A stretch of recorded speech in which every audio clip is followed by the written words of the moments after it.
Hi,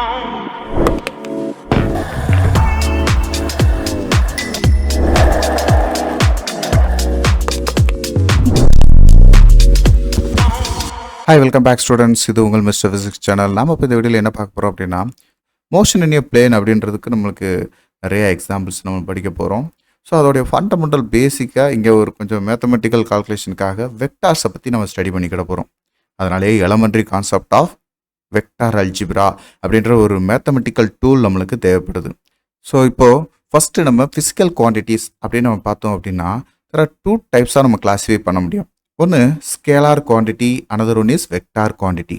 இந்த scalar quantity அப்படின்றதுல only magnitude value மட்டும்தான் இருக்கும். வெக்டார்ஸ் அப்படின்றது both magnitude and direction.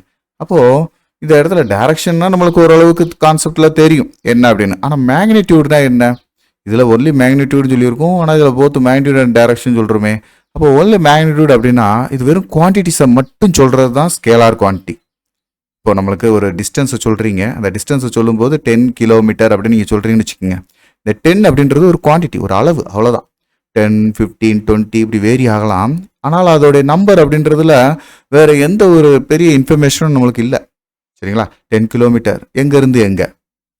Actual பாத் ஒரு எண்டுலேருந்து இன்னொரு எண்டு வரைக்கும் இருக்கக்கூடிய ஆக்சுவல் பாத் அது 10 கிலோமீட்டர். That's all. மாஸ் ஒரு 15 kg ஆர் 20 kg. அதில் ஏதாவது ஒரு டைரக்ஷன் இருக்கா? இல்லை. அந்த டைரக்ஷனை இண்டிகேட் பண்ணுறது தான் இங்கே வெக்டார் குவான்டிட்டி. சரிங்களாப்பா? ஸோ டெம்பரேச்சர் அப்படின்றது ஒரு பாடியில் வந்து 30 டிகிரி அல்லது 50 டிகிரி செல்சியஸ் இருக்குன்னு வச்சுக்கிடுமே. அதில் எங்கே நம்ம டைரக்ஷனை சொல்ல முடியும்? ஸோ ஜஸ்ட் இட்ஸ் ஒரு நம்பர், ஒரு குவான்டிட்டி. சரிங்களாப்பா? அதுதான் மேக்னிடியூட். ஒன்லி த மேக்னிடியூட் அப்படின்றது தான் ஸ்கேலார். அதே இது வெக்டார் அப்படின்றது போத் மேக்னிடியூட் அண்ட் டைரக்ஷன். அப்படின்னா என்ன அர்த்தம்? ஆக்சுவலாக இந்த டிஸ்பிளேஸ்மெண்ட் அப்படின்றதுல இப்போ நம்ம அதே அங்கே சொன்ன எக்ஸாம்பிளில் 10 கிலோமீட்டரே எடுத்துக்கிடுவோம். ஆனால் அந்த 10 கிலோமீட்டர் அப்படின்றதுக்கு ஒரு டெஃபினைட் பாத் இருக்குது. அந்த டெஃபினைட் பாத் என்னது? இதோட ஸ்டேட்மெண்ட் தான். டிஸ்டன்ஸுக்கும் டிஸ்பிளேஸ்மெண்ட்டுக்கு இருக்கக்கூடிய மிக முக்கியமான ஒரு டிஃபரன்ஸே என்ன? ஸ்டேட்மெண்ட். டிஸ்பிளேஸ்மெண்ட்டோட ஸ்டேட்மெண்ட் என்ன?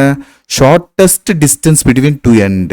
ஆக்சுவலாக ஒரு பாயிண்ட்ல இருந்து இன்னொரு பாயிண்ட்டுக்கு நம்மளுக்கு ஏலேருந்து பிக்கு டிஸ்டன்ஸ் வேணால் என்ன செஞ்சுருக்கலாம்? ஆக்சுவல் பார்த்து எப்படி வேணாலும் இருந்திருக்கலாம். ஆனால் இதோட ஷார்ட்டஸ்ட் பொசிஷன் அப்படின்றதுக்குன்னு ஒரு பர்டிகுலர் டைரக்ஷன் இருக்குது பார்த்தீங்களா? இந்த டைரக்ஷன் தான் இந்த டிஸ்பிளேஸ்மெண்ட். ஆக்சுவலாக கிலோமீட்டரில் 10 கிலோமீட்டர் இருந்தாலும் டிஸ்பிளேஸ்மெண்ட்டில் 10 கிலோமீட்டர் இருக்கணும்னு அவசியம் கிடையாது. அதை விட கம்மியாகவும் இருக்கலாம், சம்டைம்ஸ் ஜீரோவாக கூட இருக்கலாம். சம்டைம்ஸ் நம்மளுக்கு டிஸ்பிளேஸ்மெண்ட் ஜீரோவாக கூட இருக்கலாம். சரிங்களாப்பா? இந்த இடத்துல நான் உங்களுக்கு டிஸ்பிளேஸ்மெண்ட் அப்படின்றதுக்கு நம்ம வெறும் குவான்டிட்டி மட்டும் சொல்லலை, பர்டிகுலர் டைரக்ஷனும் சொல்கிறோம். இந்த டைரக்ஷனில் போனால் 5 கிலோமீட்டர். ஸோ அதுதான் இங்கே shortest distance between two end அப்படின்னு சொல்கிறோம். ஸோ இப்போ இங்கே கொடுத்த இந்த எக்ஸாம்பிள்ஸ் வச்சு நிறைய இதையும் நம்ம என்ன செய்ய போகிறோம்? ஒன்றா நம்ம எடுத்து பார்க்க போகிறோம். ஜென்ரலாக ஸ்கேலார் அப்படின்னாலே இது ஃபுல்லாமே மோஸ்ட்லி ஃபண்டமெண்டல் குவான்டிட்டிஸ் தான்ப்பா இருக்கும்.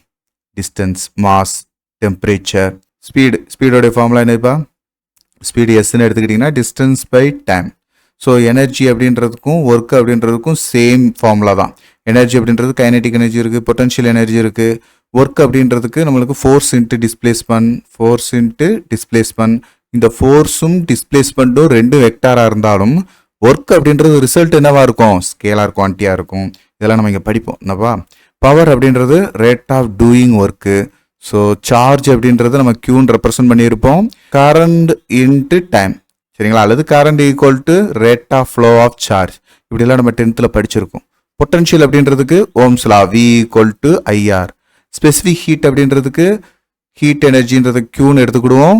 It's directly proportional to temperature. அப்படின்னா இது ஈக்குவல் பண்ணுறதுக்கான வரக்கூடிய கான்ஸ்டன்ட் வேல்யூ சின்றது தான் என்னது? ஹீட் கெப்பாசிட்டி அல்லது ஸ்பெசிஃபிக் ஹீட் கெப்பாசிட்டி அப்படின்னு நம்ம சொல்லுவோம். சரிங்களாப்பா? ஸோ ஃப்ரீக்வன்சி அப்படின்றத ரெசிப்ரோக்கல் ஆஃப் டைம் பீரியட். இப்படிலாம் நம்ம என்ன செஞ்சுருப்போம்? படிச்சிருப்போம், படிக்கையும் போகிறோம். சரிங்களாப்பா? கொஞ்சம் டீட்டெயிலாக நம்ம பார்ப்போம். ஃபோர்ஸ் அப்படின்றது நம்ம எல்லாரும் தெரியும், மாஸ் இன்ட்டு ஆக்சிலரேஷன்றது ஒரு வெக்டார் குவான்டிட்டி. ஸோ அதனால ஃபோர்ஸ்ன்றது ஒரு வெக்டார் குவான்டிட்டி. வெலாசிட்டிக்கும் ஸ்பீடுக்கும் நம்மளுக்கு டிஃபரன்ஸ் நல்லா தெரியும். வெலாசிட்டி அப்படின்றது rate of change of displacement. So அதேமாதிரி பொசிஷன் வெக்டார் அப்படின்றதே நம்ம என்னன்னு பார்க்க போகிறோம். இங்கே பொசிஷன் வெக்டார்ன்றத ஆர் வெக்டார் அப்படின்னா 2 டைமென்ஷனில் சொல்லும்போது XI + YJ அப்படின்னு சொல்லி நம்ம டைரக்ஷன்ஸ் வச்சு படிப்போம். ஆக்சிலரேஷன்றது rate of change of velocity. Linear momentum P = mv, அதாவது mass into velocity. Angular momentum அப்படின்றது L = R × P. P அப்படின்றது ஃபர்ஸ்ட் ஒரு லீனியர் மொமெண்டத்துக்கு Pன்னு எடுத்திருப்போம். ஆங்குலர் மொமெண்டம்னா அது ரேடியஸையும் சேர்த்து சொல்கிறோம். வெயிட்டும் ஃபோர்ஸும் சேம் யூனிட் நியூட்டன் தான். சரிங்களாப்பா, ரெண்டோட யூனிட் என்னது நியூட்டன். ஸோ ரெண்டோடைய ஃபார்முலாவும் கிட்டத்தட்ட ஈக்குவல் தான். வெயிட்டோடைய ஃபார்முலா என்னப்பா, mass into acceleration due to the gravity. இம்பல்ஸ்னா என்ன அர்த்தம், இதை நம்ம ஐ அப்படின்னு நம்ம எடுத்துக்கிடுவோமா. ஐனா கரண்ட் நம்ம எடுத்தோம். இங்கே இம்பல்ஸோட ஃபர்ஸ்ட் லெட்டர் ஐன்றதை வச்சு சொல்லணும்னா force into time period. Then electric field அப்படின்றது இனிமேல் நம்ம ஃபர்தராக படிப்போம். E equal to F by Q. Q அப்படின்றது இங்கே சார்ஜ்ன்றதை ரெப்ரசன்ட் பண்ணுறோம். மேக்னெட்டிக் ஃபீல்ட் அப்படின்றது P equal to F by IL. எஃப்ன்றது இங்கே ஃபோர்ஸு, ஐன்றது கரண்ட், எல்ன்றது லெங்த் உள்ள கண்டக்டரில் ஐன்ற கரண்ட் ஃப்ளோ ஆகும்போது இருக்கக்கூடிய ஃபோர்ஸை மேக்னெட்டிக் ஃபீல்டு அப்படின்னு சொல்லலாம். கரண்ட் டென்சிட்டின்றது J அப்படின்னு நம்ம ரெப்ரசன்ட் பண்ணுறோம்னா J equal to I by A. ஐன்றது கரண்ட், ஏன்றது ஏரியா. எவ்வளோ ஏரியாவில் எவ்வளோ கரண்ட் ஃப்ளோ ஆகுது அப்படின்னு சொல்கிறது தான் கரண்ட் டென்சிட்டி. ஸோ இப்படி நிறைய நம்ம என்ன செய்ய போகிறோம், ஃபர்தராக ஃபியூச்சரான நம்ம படிக்க போகிறோம். சரிங்களா, இப்படி நம்ம பார்க்குறதுல எல்லாமே என்னது, ஸ்கேலாரையும் பயன்படுத்தி சில வெக்டார் குவான்டிஸை நம்ம வச்சுருக்கோம். வெக்டார்ஸை பயன்படுத்தி ரிசல்ட்டில் ஸ்கேலாரையும் நம்ம பார்க்குறோம். ஸோ எது ஸ்கேலார், எது வெக்டார், இதை நம்ம தெளிவாக ஒவ்வொரு தடவையும் ஒரு யூனிட்டை படிக்கும்போது, எக்ஸ்பிரஷனை படிக்கும்போது அதுக்கான யூனிட் படிப்போம்ல, அதோடு சேர்ந்து அதோட குவான்டிட்டியை நம்ம படிச்சுக்கணும். சரிங்களாப்பா, இந்த வீடியோ உங்கள் எல்லாருக்கும் பயனுள்ளதாக இருக்கும்னு நான் நம்புகிறேன். உங்களுக்கு இது ரொம்ப ஈஸியாக இருந்துச்சு அப்படின்னா மறக்காமல் லைக் பண்ணுங்கள். நம்ம மிஸ்டர் ஃபிசிக்ஸ் சேனலை சப்ஸ்கிரைப் பண்ணுங்கள். உங்களுடைய நண்பர்களுக்கும் ஷேர் பண்ணுங்கள். நம்மளுடைய தொடர்ந்து எல்லா வீடியோக்களும் உங்களுக்கு வரணும் அப்படின்னா நம்ம நோட்டிஃபிகேஷனில் ஆல் அப்படின்ற ஆப்ஷனோட கிளிக் பண்ணுங்கள். தேங்க்யூ.